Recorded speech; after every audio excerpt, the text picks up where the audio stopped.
que plou i es ball de Saigon remull el cos i en vent...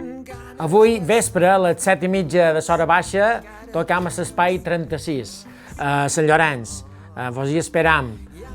Ho passarem bé, seguríssim, en aquesta mica d'espectacle que fem 4 amics. Som 4 amics que mos agrada la música.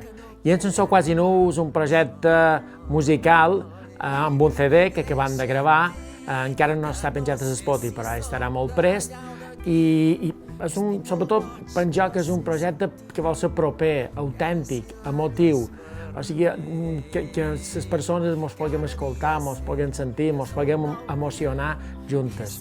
Un bon motiu per a venir avui vespre és que farem una reunió on la gent que hi siguem segur que ens trobarem bé, escoltarem música i ens emocionarem, estic segur. La part emotiva és molt important. Cada nota pot ser un final, que mai serà igual, que tot canvia i un món irreal s'enfada en mi.